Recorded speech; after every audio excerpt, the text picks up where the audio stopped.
જય ગુરુદેવ મિત્રો, જય શ્રી ગણેશાય નમઃ.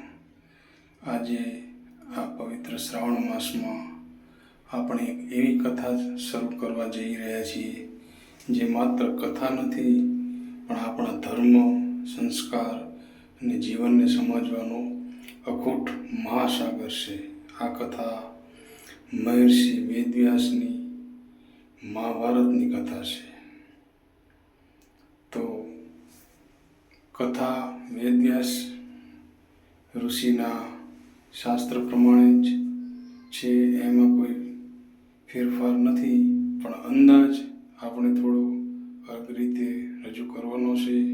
અને એ અંદાજ છે આપણી ગામઠી ભાષાનો, કે જ્યાં ગામડામાં લોકો મંદિરે અથવા ગામના ઓટલે બેસીને જે મહાભારત કથાનું વર્ણન કરતા હોય છે, સાંભળતા હોય છે અને સંભળાવતા હોય છે, એ અંદાજ આપણે અહીંયા રજૂ કરવાનો પ્રયાસ કરીએ છીએ. તો જો તમને આ અંદાજ પસંદ આવે, મહાભારતની કથા પસંદ આવે, તો આ વિડીયોને લાઈક, શેર, કમેન્ટ આપજો અને વધારે ફોલો કરજો. તો પ્રસ્તુત છે મહાભારત કથાનો આ સર્વપ્રથમ ભાગ. શરૂઆતમાં એ જાણીએ કે મહાભારતની શરૂઆત ક્યાંથી અને કેવી રીતે થઈ. તો એના માટે આપણે ખૂબ જ પાછળ જવું પડશે. આ કથા હસ્તિનાપુર રાજ્યની છે, કુરુ વંશની છે, જ્યાં શાંતનુ નામના મહારાજ રાજ્ય કરતા હતા. તેઓ એકવાર ફરવા માટે નદી કિનારે ગયા, તો ત્યાં એમને એક સુંદર સ્ત્રી જોઈ, જે બીજું કોઈ નહીં પણ સાક્ષાત ગંગા માં હતા. અને ગંગા નદી સ્વરૂપે જે વહી રહેતા એ ગંગા હતા. મહારાજ શાંતનુ એમને જોઈને ખૂબ જ મોહિત થયા અને એમના પ્રેમમાં પડ્યા.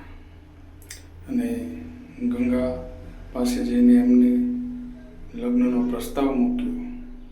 ગંગાએ પણ પ્રસ્તાવ સ્વીકાર્યો, પણ સાથે સાથે એક શરત પણ રાખી કે આપણા લગ્ન જીવનકાળ દરમિયાન હું જે કંઈ પણ કરું અને જ્યાં કંઈ પણ જાઉં ત્યાં તમે મને કોઈ કરશો નહીં અથવા પ્રશ્ન પૂછશો નહીં.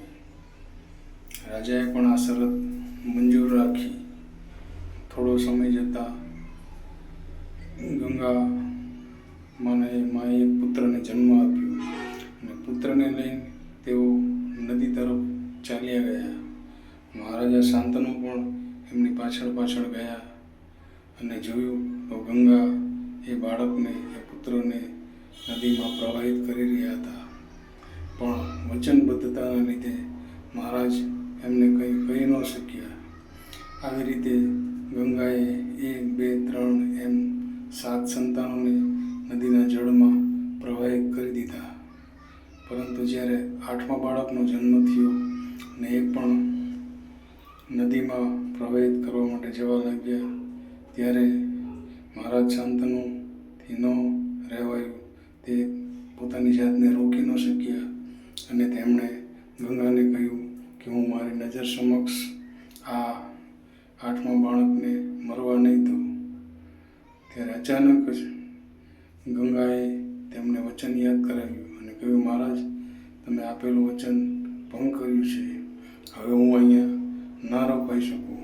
અને તેઓ બાળકને લઈને ત્યાંથી નીકળી ગયા. એ બાળક કોઈ સામાન્ય નહોતું, પણ આગળ જતાં એમનું નામ દેવદત્ત પાડવામાં આવ્યું. અને આગળ જતાં એ જ મહારાજ પિતામહ ભીષ્મ તરીકે ઓળખાયા. તો ગંગાએ એ 7 પુત્રોને જળમાં શા માટે પ્રવાહિત કર્યા અને દેવવ્રતે એવી રીતે કઈ પ્રતિજ્ઞા લીધી જેનાથી આખા કુરુવંશનો આખી દિશા જ બદલાઈ ગઈ. તો એ જાણવા માટે આપણે બીજા ભાગમાં જવું પડશે અને બીજા ભાગની વાત હું તમને આવનાર વિડીયોમાં કરીશ. તો બસ સર્વેને જય ગુરુદેવ, જય શ્રી ગણેશ, જય શ્રી કૃષ્ણ.